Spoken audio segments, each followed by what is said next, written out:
Hey guys, this is Ghetto 187 for OneWrestling.com. I want to give a big thanks to Big Ray Hernandez and to Bill Apter for giving me this opportunity to go ahead and give you the official OneWrestling.com Bound for Glory review show. I'm going to start off with a couple of cool information about what made Bound for Glory so special. This was the very first time that Bound for Glory was held up north in Canada, and this was also the very first time a major wrestling promotion held an event in Canada's capital. Again, Impact Wrestling doing things first, just like they did earlier this year when they were the first major wrestling promotion to have their weekly televised show filmed in India. So Impact Wrestling, like I mentioned, always went up in and being ahead of the curve. We're gonna go ahead and start off with the official review show for Bound for Glory on November 5th, 2017. With the first match, which was a six-way match for the Impact X Division Championship match with Lucha Rules. For people who don't know, Lucha Rules are essentially like a tag team match, but the only difference is no one here is part of a tag team, and it's one man against everyone else. And the way the match starts is two men start the match, and anyone else can get tagged in. And the only way to win is through pinfall or submission. So it was Trevor Lee going against Dezmond Xavier versus Garza Jr. versus Matt Sydal versus Petey Williams and Sonjay Dutt.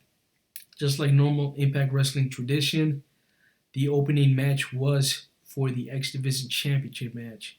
And let me say, this match did not disappoint. It outperformed, and definitely better than anything in 205 Live. Just throwing that out there. And anyone that doesn't agree, that's your opinion, but I'm just saying what I see. And it's great wrestling, by the way. And yeah, it started off very intense, a lot of high flying moves, especially since it's a X Division Championship match. And the guy that I thought that was going to win, Matt Sydal, actually surprised me how great he is in the ring. Still, he's one of the best. And the one thing I forgot is that Petey Williams, of all people in this match, is Canadian. I had totally forgot that he's Canadian and that Bound for Glory was held in Canada. So I was not expecting the huge crowd reaction that he was getting. So that was a mistake on my end, but Petey Williams definitely can still show that he still got some moves even at that age. And one of my favorite spots during this match is that Trevor Lee was hanged up upside down in the trio wall position, and he got a triple kick from Dezmond Xavier, Matt Sydal, and Petey Williams. And the guys just kept going through the ropes, doing those awesome dives, getting the crowd very behind them, which is another thing I want to applaud Impact Wrestling for doing, that they actually got out of the Impact Zone and in an environment where there are rowdy fans. So that's big plus for Impact Wrestling for doing that. And what ends up happening towards the end of the match, Petey Williams does the Canadian Destroyer after previous failed attempts, and he executes it. Out of nowhere, Trevor Lee comes out, and what he does is very heel-like, and he throws Petey Williams outside of the actual ring, and he steals a victory for the 1, 2, and 3, and he retains his Impact X Division Championship. Very great match. Out of 5 stars, I want to give this match a solid 3.5. Very good way to start off the show. Up next, we had a unannounced match that took me by surprise, and that was Taiji Ishimori from Pro Wrestling Noah going up against Tyson Dukes. And I forgot that Tyson Dukes was an original member from Team Canada. And I like the fact that the announcers kept putting over Tyson Dukes as being Canada's, top free agent, the hottest free agent. And that because Petey Williams, being a Canadian in the first match, didn't win, I ended up rooting for Tyson Dukes. Overall, you know, these are Canadians. So we've seen a lot of cool moves from Tashi Ishimori. It's been a while since I've seen Tyson Dukes. I did not see the Cruiserweight Classic matches, so I was not there to see him. But he did get good reviews, even from Josh Matthews putting over that he had some great matches with Zack Xavier Jr. So this was a pretty short match. Um, it ended up being with Tashi Ishimori picking up the actual victory. One thing that I noticed is that even though they kept putting out that Tyson Dukes is Canadian and they're in Canada for Bound for Glory, the one thing I didn't like about the match is that Tashi Ishimori had the upper hand the whole match. Very little moves that I saw from Tyson Dukes that made me be like, wow, this guy is amazing. Not to say that he's not an amazing performer. It was just weird to me that he did not have that much offensive and he was not as powerful during the match. But it was a great match overall. Another way to keep the crowd invested, I did feel like they were definitely into the match. Not as much as the first match, but a solid match nonetheless. I give this match. I'm gonna be a little bit generous here. I'm gonna give them about 3 stars out of 5 stars. Not the best match, but not the worst match either. So the next segment that ended up happening is Alberto El Patron makes his return to Impact Wrestling at Bound for Glory. He comes out nicely dressed, addressing the crowd, saying that he is back. He is happy to be back in Impact Wrestling. He's going to show the people that he is one of the best performers in not just Impact Wrestling, but in the world. And that he has said that he started earlier this year and that during the whole time frame, he was upset with the actual people in the back. He actually mentioned the people in the back, not by name, but saying that the owners of this organization were out to get him from day one, essentially. So I'm paraphrasing that, obviously. And the one time that I actually thought that Alberto Patron was going to go off the script and completely go ham on these people was during this segment. And it's funny because at the same time, I was getting these thoughts in my head. I think it was either Josh Matthews or JB said that maybe they should cut the mic on him. And it made it seem more realistic, more doable. Now, his intensity was there. I believe like he was about to do a pipe bomb similar to what CM Punk did back in 2011, but it was that believable. He was that passionate that one of the things that I wrote down that he was saying is that he felt that Impact Wrestling office screwed him, and he called them a bunch of losers, some backstabbers, and that they are cowards, which is a very strong word for him to use towards his feelings. And again, making it seem like he was going to go off a script and maybe say some nasty stuff, But I'm surprised that he didn't do that. But it would have made for some interesting, TV, interesting coverage to Impact Wrestling. Anyways, he feels like he is the real champion and that Eli Drake is not the real champion and that he feels that he kept insisting that he is the man and he is the rightful champion for Impact Wrestling. Again, with a lot of passion, a lot of believability, and during the same time, he was saying that he was upset that nobody was calling him to see how he was doing. Nobody cared. And during this time, he actually goes towards the announce booth and he's talking to JB of all people, saying that I thought you were my friend and that you never called me. And then JB goes, I did not call you. I'm sorry. Something to that nature. And Alberto shakes his hand and he's saying, I want to make an impact today here in Canada. I want to make it a memorable moment. Maybe I should start off with you. And I'm like, oh my God, is he really going to do that to JB? And then he goes, no, I'm not going to do that. I'm away for that. So it was interesting that they had him come out, and it only makes sense for me that he was going to get involved in the match later on. And spoiler alert, we'll get to that at the end. We had the Monsters Ball match, which was Abyss versus Grado. And if Grado loses, he loses his work visa, and he is no longer able to be in the United States, and he must leave the United States, essentially getting deported. So it was a Monsters Ball match. So obviously a match that Abyss perfects and that he controls. And it was interesting for me to see Grado in a hardcore match, an anything goes match, because he's always been the comedy guy. He's always done the comedic spots, in his matches. So it's very interesting that to see him in this limelight.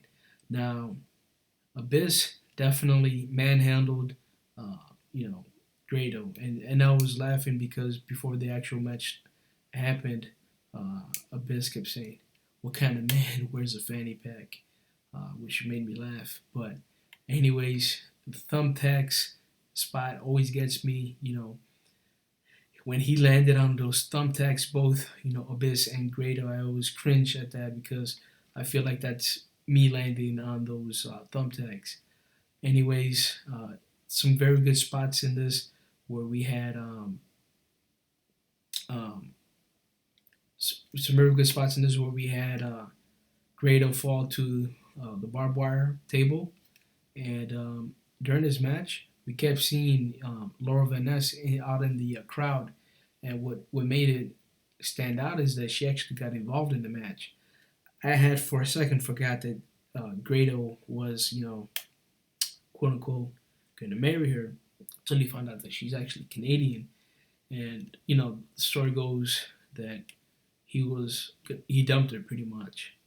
So, again, Laura Van Ness was in that outfit where she was, had like lipstick smeared all over her lips. So, as you guys know, we had Rosemary originally was going to go against Taya Valkyrie, but due to some personal reasons, she could not attend. So that led the match being canceled between the two. So being that Laura Van Ness was getting involved and beating up Grado, out comes Rosemary, and Rosemary takes Laura Van Ness out. And it was interesting because the next thing that we see is Abyss seeing what's going on, and Abyss was like, "Hey, what are you doing? You're supposed to help me beat up Grado so that he can not work here anymore, so that we can get him deported." Well, he didn't say that, but that's exactly what's being portrayed out in our screens. So she blows the mist to Laura Van Ness. Laura Van Ness gets blinded, and then next thing you know, Abyss gets Grado, and he's telling her to blow the mist in Grado's face. She does blow the mist. Grado moves out of the way, and Abyss gets blinded by the mist from Rosemary. And by the way, side note, Rosemary looked very attractive in this match. She was so sexy, even with that face paint. But anyways, let's get back to the match. One thing that I gotta point out, I mean, it's I'm sure it's gonna be picked up everywhere, but Grado was trying to do like a quick schoolboy pin roll up to Abyss, and the referee counted 1, 2, and Abyss kicked out, and I guess the bellboy got a little trigger happy, and he was ringing the bell, and the referee was like, "No, it was just 2 count, just 2 count." So it was kind of like weird during the crowd because I actually thought that was Grado going to win like this, and then next thing you know, Abyss comes out with the victory.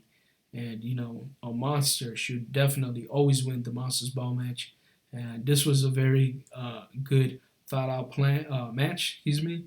So out of 5 stars, I'm actually gonna review this one at a solid 3.5. Good match, definitely.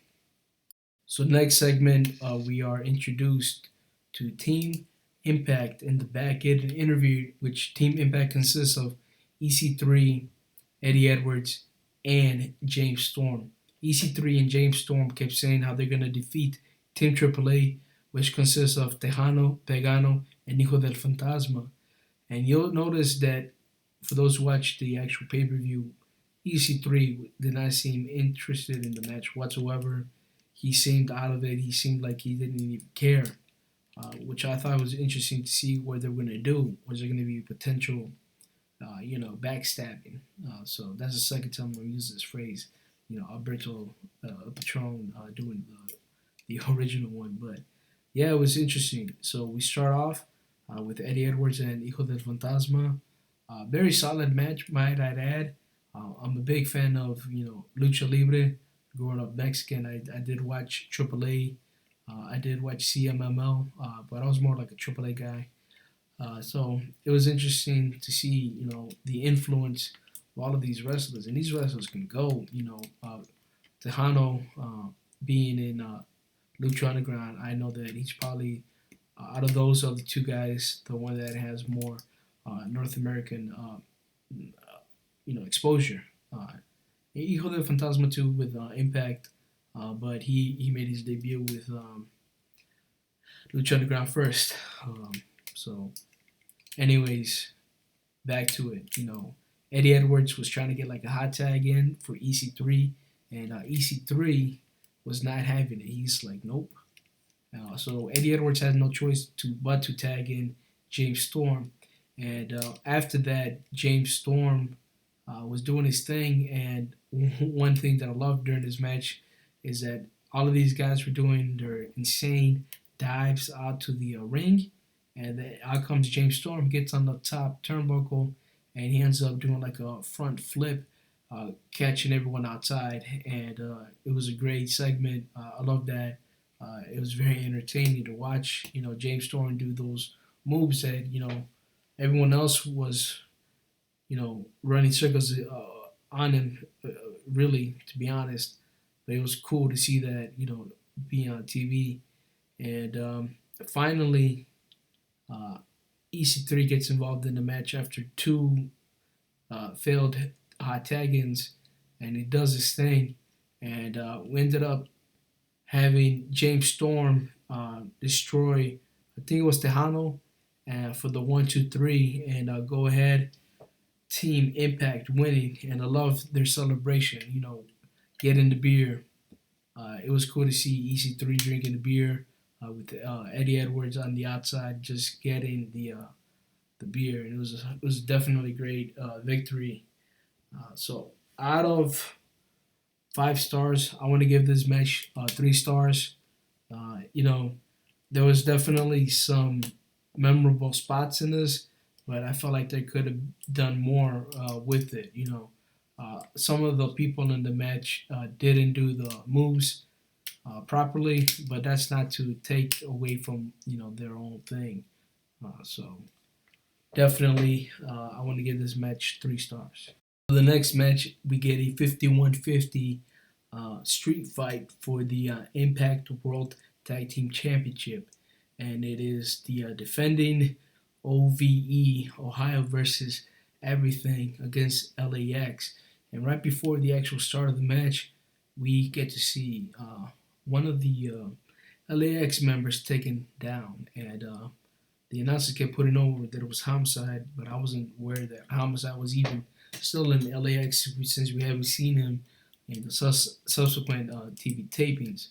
But anyways, we kind of get a preview of who this mysterious OVE family member could be. He does his thumbs up and then his thumbs down, kind of giving like us a little hint, but we don't know who he is yet.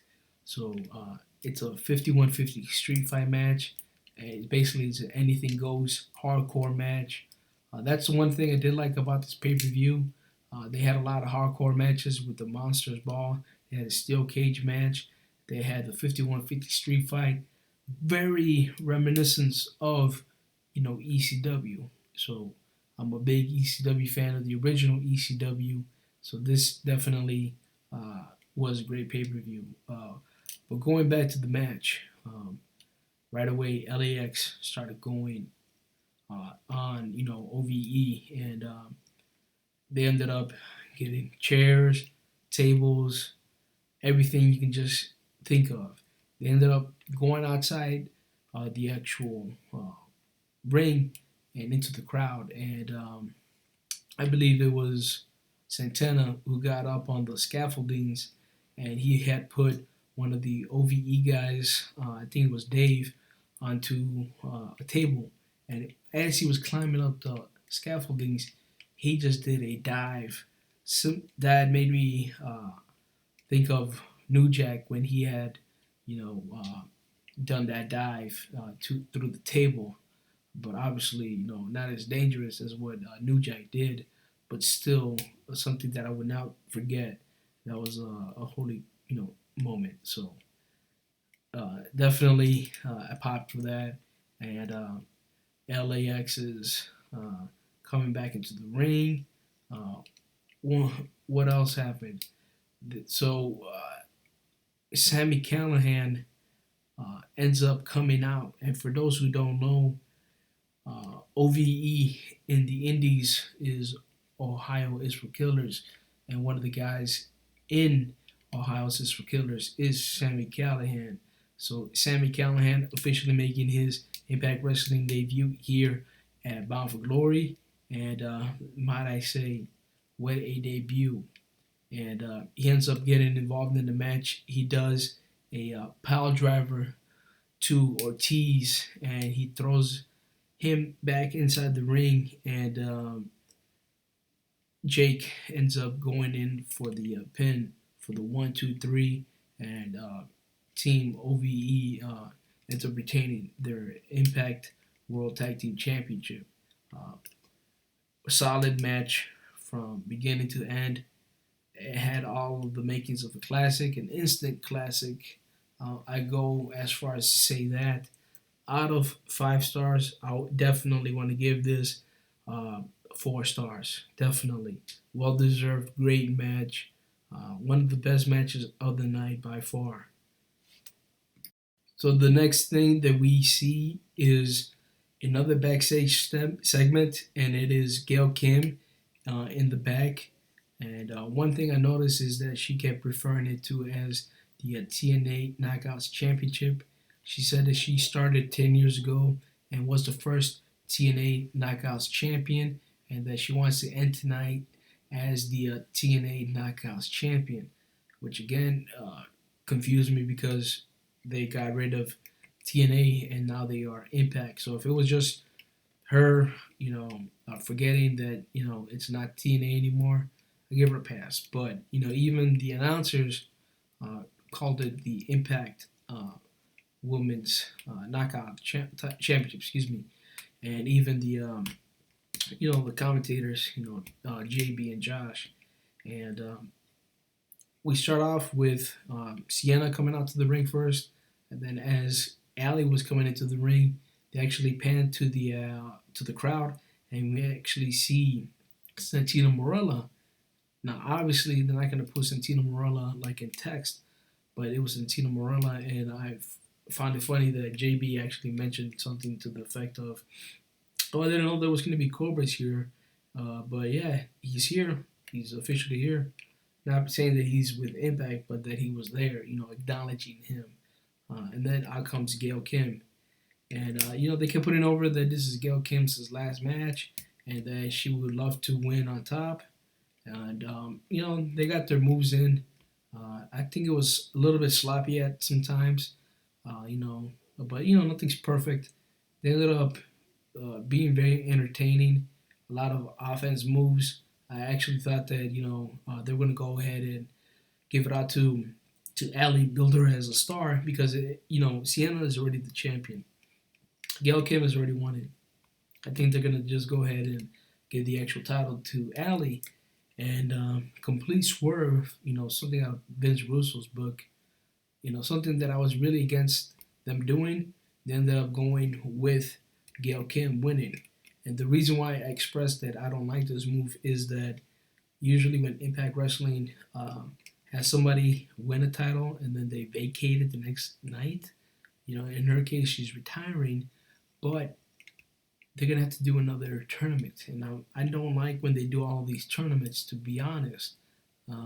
It just drags on.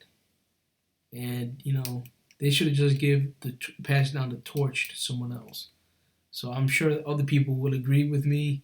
You know, if they wanted her to win and be the last time for her to win a title, good for them. But in reality, I think this has done too much in Impact Wrestling. So, not a bad match. Not the best one, in my opinion. So, out of 5 stars, I want to give this one 2.5 stars. I felt like they could have done better. I felt like nothing to take against Allie, but she seemed a little weak. Just not as strong as the other two competitors. She kind of felt a little bit off during the match. Uh, Hopefully, she does improve. She has a lot of hard determination, and that she's a future star. So I definitely want her to improve. But definitely my least liked match of the whole night. So yeah, I'm gonna stick to that 2.5 stars. Next off, we have the Six Sides of Steel match, which consists of Bobby Lashley and King Mo with America's Top Team and Dan Lambert against Moose and Stephan Bonnar. And in this match, we actually see the debut of Moose's younger brother, not as a wrestler, but as a rapper, songwriter, music producer. He actually came out accompanying Moose and Stephan Bonnar to the ring, rapping towards the entrance. So not the best rapper, not the worst rapper, but it was cool to see him on TV. It takes a lot of guts to perform in front of all those people, and I love this match. By far, my favorite match of the night, hands down. I love what they did, Impact Wrestling, having the MMA guys fight in the Six Sides of Steel, because it's very similar to their own environment where they have 8 sides, an octagon, and they fight in a cage. So it was definitely good on Impact Wrestling's part. And a lot of strikes in this match, which I loved. A lot of spears. This was Spear City, not Suplex City, but Spear City from pretty much damn near everyone. And one of the things I loved is that they had a segment in the match where it was just Stephan Bonnar and King Mo, and they were doing submission after submission, takedown after takedown. What I feel like should be done for the Impact Grand Championship. You know how they have a similar setup where it's done in rounds, and it's more of that similar style to MMA. I feel like if they can refocus the title, it'd be more MMA based. I feel like it would get more eyes on the product. And there was a part in the match where Dan Lambert was trying to cheat and to help out his team, and he knocked out a referee, and he locked out Moose from the actual cage. And they were doing their thing on the inside, and I got to give props to Moose as well, because I've seen him in person. I'm not calling him a flabby guy, because I'm a flabby guy, to be honest. But he looked in good shape, incredibly good shape. So good for him. He ends up climbing from the outside of the cage, because there's only one way to win. You can't win by escaping. There's only by pinfall or submission. And he ends up going from the outside to the inside, diving and hitting everyone inside pretty much. And these guys all bled pretty much. It was an intense fight. King Mo was bloody. I felt like Stephan Bonnar was going to win the match. He was very intense, very good. I definitely see him having a wrestling future, and I'm glad he was able to get his start here with Impact Wrestling, and most importantly, with Bound for Glory. And ended up being Moose getting destroyed by Bobby Lashley and pinning him. So, America's Top Team ended up winning this match, and I'm gonna give this match a 4.75. Not a perfect 5, but it was damn near close. Again, my favorite match of the night. America's Top Team for the win. Then we have the actual main event. And in this main event, it was Eli Drake versus Johnny Impact. And let me just say, this match surprised me for being exceptionally well.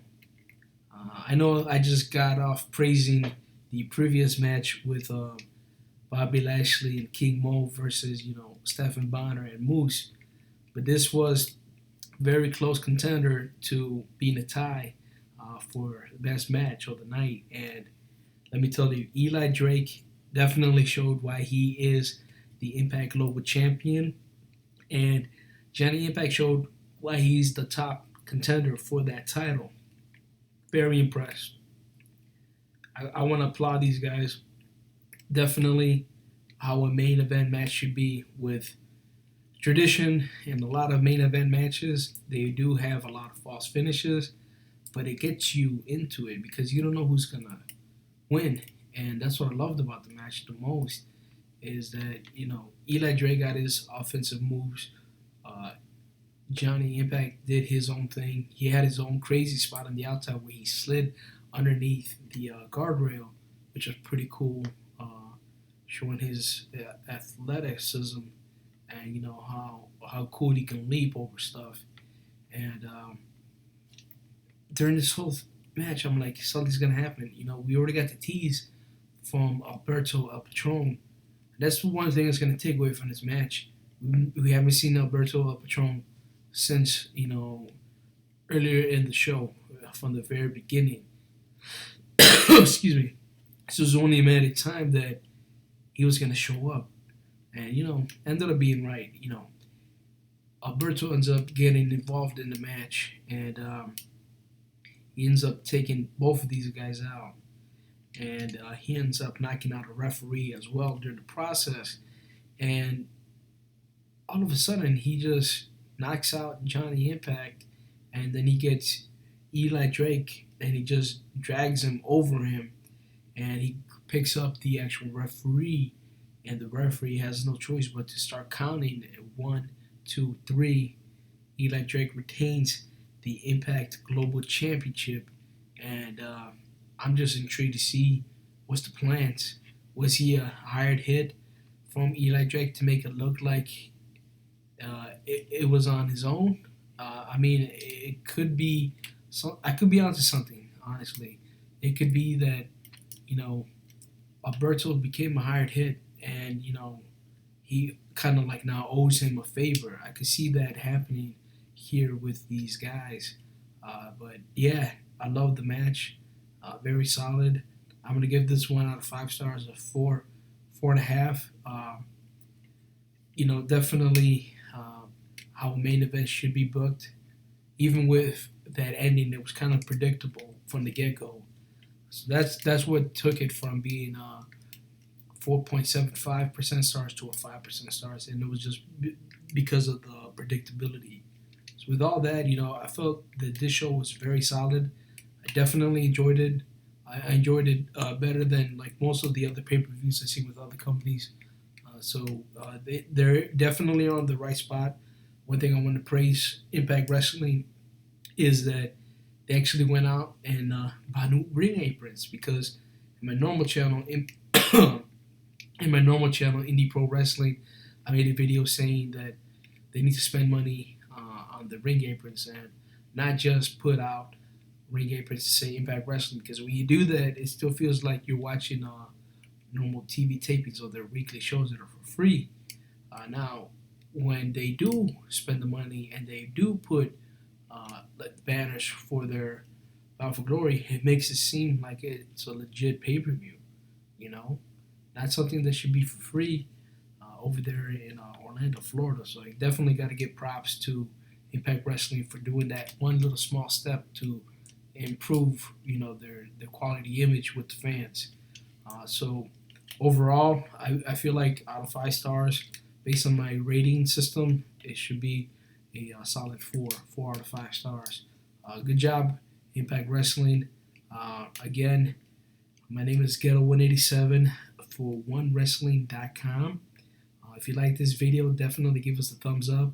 Like this video, share this video with your family and your friends. Show your coworkers, let them know how cool this guy Ghetto187 is, and how cool his music is, and how cool Bill Apter is, and how cool Big Ray Hernandez is for letting him, have this platform. Don't forget to subscribe to our channel. Keep updated with the latest, greatest news in the world of professional wrestling. I am Ghetto187. If you want to follow me on Twitter, go ahead. Give me a follow at Ghetto187. My normal YouTube channel is Indie Pro Wrestling. Look me up. Thank you.